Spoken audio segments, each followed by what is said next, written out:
Hey guys, this is Asaro Guy 160. I'm going to be talking to you on YouTube about Axis and Allies, and occasionally, maybe when I get tired of Axis and Tom Axis, I'll talk about Modern Warfare 3. Axis and Allies, I believe, came out in 1984, the first board game. I think it was just Europe, but it might have been on a bunch of global fronts like the Pacific and Italy or North Africa. On each video, I'm going to talk about about five Axis and Allies naval miniatures that I have until I run out of the ones I have, because as you can see, I have a lot right there.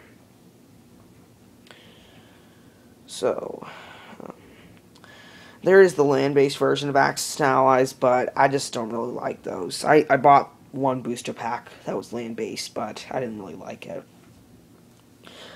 It's not that I just don't like really having tanks and infantrymen. I like having ships and airplanes. So, each video I'll be covering 5 miniatures. Until I run out of the ones to talk about, then I'll talk about some other stuff with Axis and Allies, and sometimes Modern Warfare 3, I said Modern Warfare 3, but, just if I get bored of this or something. This video will probably last 10 minutes, maybe a little above, because I might need more time to do it.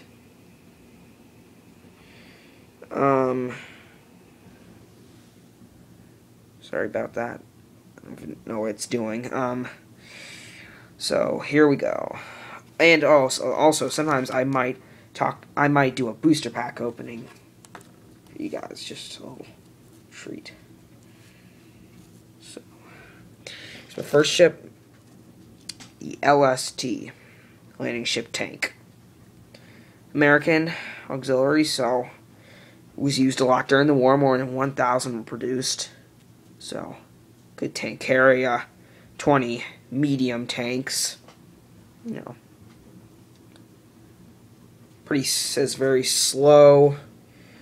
Sea control, so it can't claim objectives, and landing 5.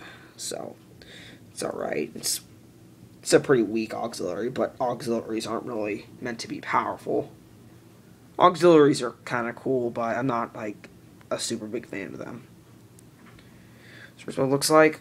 Like I said, pretty cool.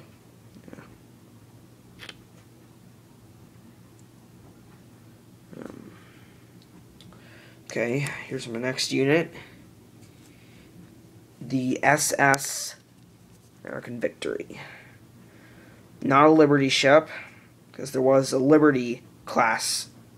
There were Liberty class cargo ships, but this is a Victory class cargo ship, so SS American Victory, so the name implies. So it's pretty cool auxiliary. It's only 4 points, just like the LST, but again, it can't claim objectives. But it does have vital cargo, so I guess it could land something important, like some troops or something. So this is what it looks like.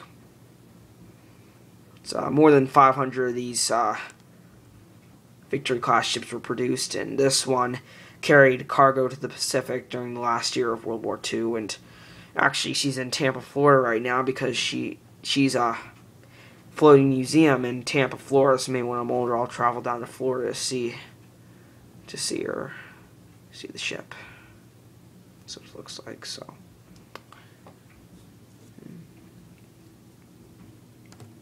Next unit I got is the B-239 Buffalo.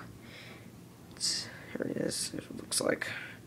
Yes, it is an American-built plane, but this version is not American. It is Finnish Air Force, Finland. So it shot down hundreds of Soviet planes during the war and only lost 19 to enemy action. That could happen, but you'd have to have some really skilled pilots to do that. It says that they installed better machine guns for the Buffaloes, cockpit armor, and a better gun sight, so pretty important improvements over the US version, so, it's not that great, but it could it could really get the job done. It's an okay unit. If you have like no fighters, if this is like the only fighter plane you had, it could hold its own, I guess. The next unit is HMS Halcyon. Sorry about that.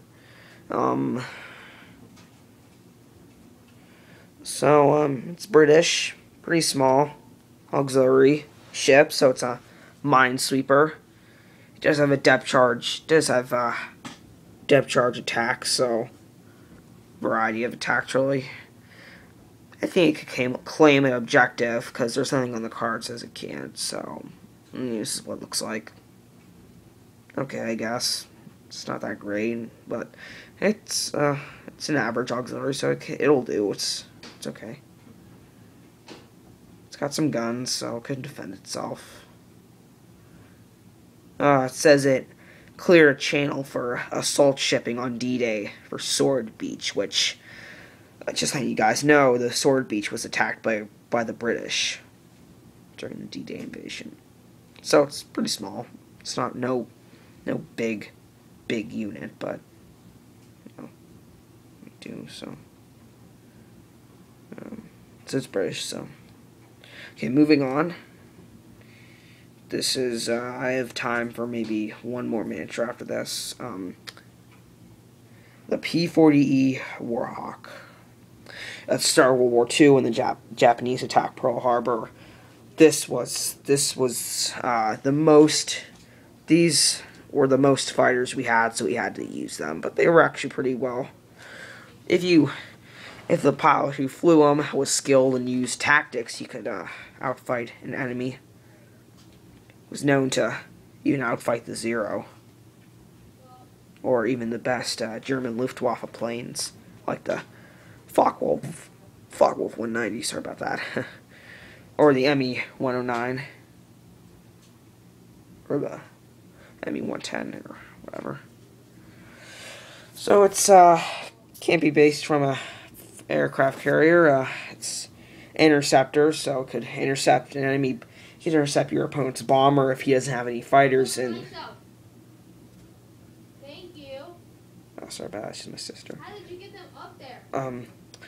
It's rugged, so it could take punishment, and was in history it was known to be a rugged airplane. And escort, so it could escort a bomber, one of your bomber units, to a target properly. So it's okay.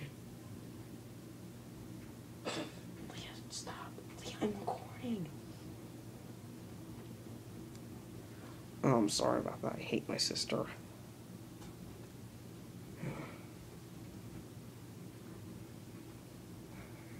So this is it. I have like 2 or 3 P-40s. If any of you guys want a P-40, I really don't know how to sell these things online, but if you want pictures of the P-40s, I can send them to you if you want, or something like that. Never mind about that. Okay, I have time for about one last unit.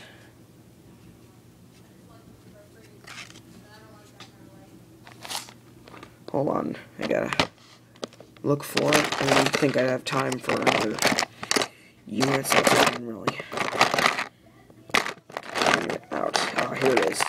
I have 2 of these currently.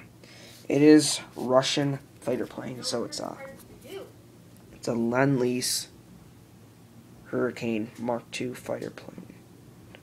You can see the red star on the tail, so you can tell it was Soviet. Sorry, my sister's being an idiot.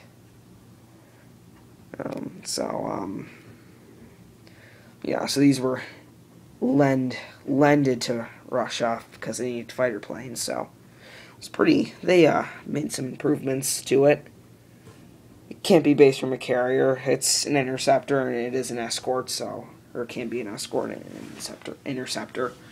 So it's not like the best fighter plane in the world, but it could definitely hold its own against certain types of planes. The Russians gave them 20mm cannons or like 50 caliber machine guns, which is an improvement over what they normally had, which was like 830 caliber machine guns. So yeah, so it's okay. It's a good fighter, I guess. You could attack a bomber with it and do some damage. So yeah, I guess you can do that.